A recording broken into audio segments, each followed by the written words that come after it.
If I had to sum up the biggest, I guess you would call it the most shocking part about this premiere episode was the sheer amount of reunions. This was like the reunion episode of Game of Thrones. This is bringing everybody back together that you have wanted to see from the first season, the second season. It mashes them all together. Sometimes caught like in some really awkward ways, and it really played out in a fun way in some scenarios. Other ways were super awkward. It was almost cringy. There was so many. So I'm going to try to remember all of them. And I may not even get all the reunions straight, but there was a shockingly long list of reunions. So to start the episode off, at the end of last season, we left with Daenerys and all of the armies essentially heading towards Winterfell with Jon.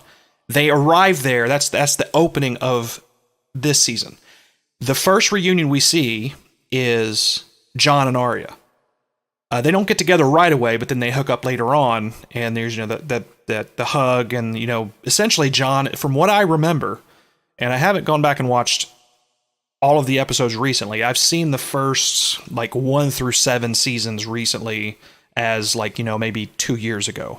I didn't get a chance to go back and rewatch it all again, but from what I remember, Jon has not seen Arya since season 1. That I believe that's correct. Somebody can tell me in the chat for sure, but I'm pretty sure that's the case. Then you had Arya and the Hound, which was crazy because last time we saw them, Arya basically left him to die, and he even brings that up because it looks like there's going to be this awkward, or really you don't even know how Hound's going to react because, as we know, he's a very unstable guy and he's prone to violence. So is he going to be pissed off? What's going to happen? And he kind of just shrugged it off. He's like, well, you're tough, so I guess that's why you're still alive. And she looked kind of relieved that, he didn't want to do anything more, but that was a crazy kind of confrontation. Then you had Arya and Gendry, which haven't seen each other since, I think, when Arya was on the run, when she cut her hair off and they tried to pass her off as a boy so they could hide her from the Lannisters because all the Starks were being basically considered traitors at that time. Then there was Sam and Jon, who, last time we saw them together was when Jon was first leaving to go beyond the wall to hook up with the wildlings to fight the Night King and the White Walkers to begin with. And then Sam, of course, went off to the Citadel. Then you had potentially a setup for Jon and Theon to hook up again later, because as you know, Theon is essentially, one of the biggest traitors to Winterfell and the Starks, and one of the reasons why a lot of bad stuff happened to them. And I'm pretty sure that Jon, the last time he saw Theon, pretty much told him, if it wasn't for my sister, I'd kill you right now.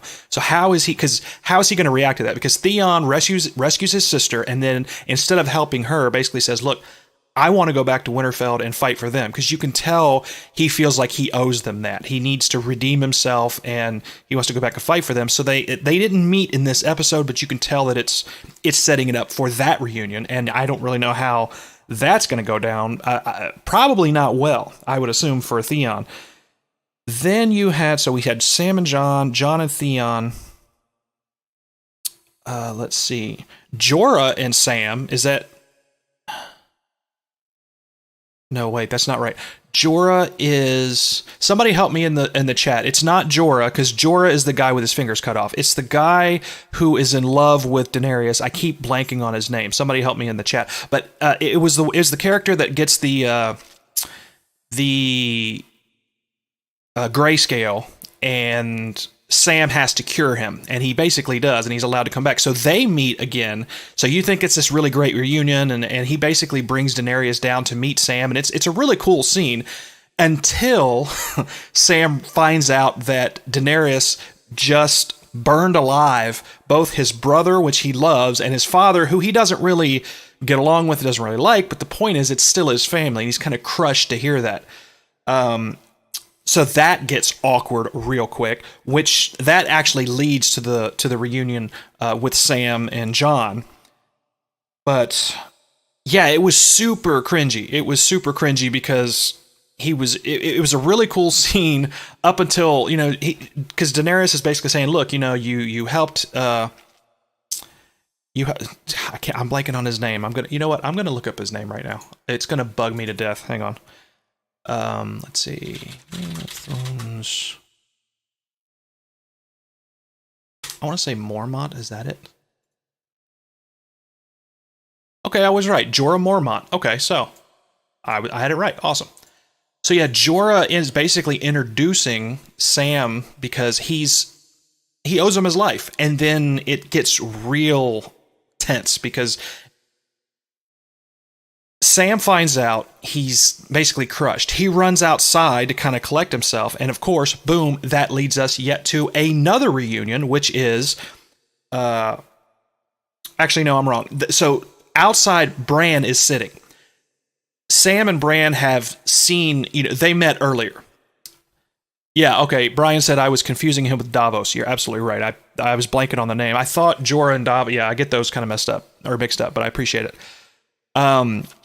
So earlier in the episode, I'm going to back up a minute. Earlier in the episode, Sam and Bran have the reunion because Bran has not seen Sam since, again, before the wall, when Sam had to help Bran go beyond the wall to basically do whatever it is Bran was going to do. I can't remember exactly what he thought was going to happen, but I know he felt he needed to go beyond the wall to chase the three-eyed raven from what I remember, and then that kind of led to that. So they have a reunion. Now, the reason that's significant, I'm bringing it up, is because then the reunion between Sam and Jorah, Sam gets upset. He runs outside. He runs into Bran a second time. Here's why this is important.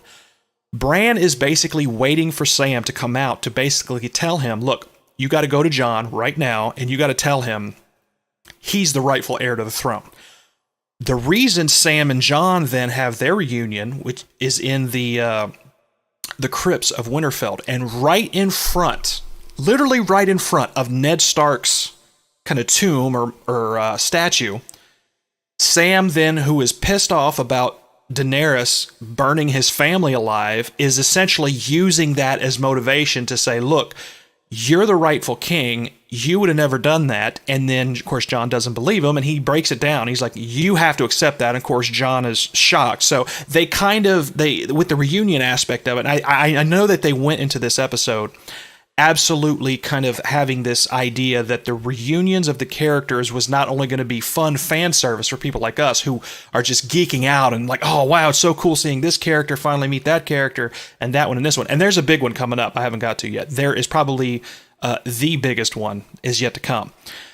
But the writers were smart about it. They didn't just mash up the characters.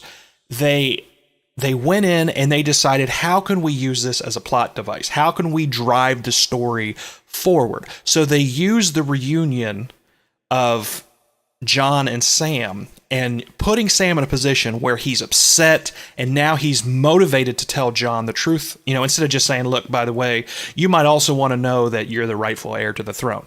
It wouldn't have had as much weight. It wouldn't have been impactful had now Sam not had that emotion, that drive to say, no, Jon, you are the rightful king. This person who has now wronged me and destroyed my family is not even she's not the rightful heir to the throne. You are. Now you have to do something about it. And so it's going to be interesting to see what kind of dynamic now that changes between Jon and Daenerys, because you can see that they were trying to, they kind of bait and switched a little bit in this episode. They showed you how close the two of them have become and how they may end up being together had this new information not come out. But this now has thrown a complete monkey wrench into it. Now Jon has to figure out, how do I deal with this information? And obviously, Daenerys is not going to like it. She's not going to give up power. She's worked the entire series to get to her position, and she's been one of the characters that has craved power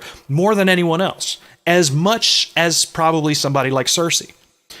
So it's going to be funny to see how that completely screws things up, because let's face it, it's Game of Thrones. If you get attached to something, if you think something's going well, you better hold on, because the floor is about to drop out beneath your feet, as it always does. So we're going to have to see if Jon and Daenerys finally kind of end up as maybe enemies or adversaries. Sansa obviously doesn't like her, and there was a lot of tension there. But by far, and I mean by far, the most dramatic reunion of the entire first episode season premiere. And again, it was short. They were smart. They saved it right till the end. As a matter of fact, when it happened, and I'm like, oh man, look at that. In my mind, I knew it was about to happen. I'm like, oh, it's going to go dark. And then as soon as it happened, boom, they went to the credits because they left you wanting more. They only teased you with a little bit. If you remember at the end of last season, Jaime rides off towards Winterfell because Cersei basically tells him, look, we're double crossing them. We told them we're going to let our armies march north. We're not going to do that. And Jaime's like, well, I have an oath. Jaime is kind of a rehabilitated character who now his honor and his word and actually being, living up to this code that he has is more important to him now than ever. So he basically says, I'm going to go off anyway, and I have to do this. I gave my word, I have to do it. So by the end of the season premiere episode, he arrives in Winterfell. He gets off his horse. He looks around, and he's kind of has this look on his face of like, wow, it's Winterfell. I haven't been here since season 1. And he's looking around, and he locks eyes with Bran, who's sitting there staring at him. And it's crazy because it calls back to the very first episode of the first season, and it completely bookends it with the very first episode of the last season, where Bran was this little boy. I mean, he's a small child, which Jaime tried to murder and threw him out of a tower. And now here he is, still alive, a full-grown man. And the look on Jaime's face is just shock because he can see now that, number one, his past has come back to haunt him because he's trying to be a better person. He's trying to be a different person. And now here sitting in front of him, I almost said standing, but that's not the case. Here sitting in front of him is this reminder of this, terrible person that he used to be. And it kind of calls that back up. The other problem he has is this is going to be one of the first times that I believe he's been around Jon since not only his father died, which Jaime kind of had a little bit to do with during that period. It's also the guy that Jaime, was at open war with his brother and is kind of in some ways responsible for his brother's death, and has just generally been a thorn in the side to the Starks for years. So how is Jon and Jaime, how is that reunion going to play out? And then in the preview, we got a little bit of a snippet of what we can expect on the next one, which is something very interesting. It's a reunion between... Actually, I can't call it a reunion because they've never actually met. So that's kind of why it's not a reunion. But the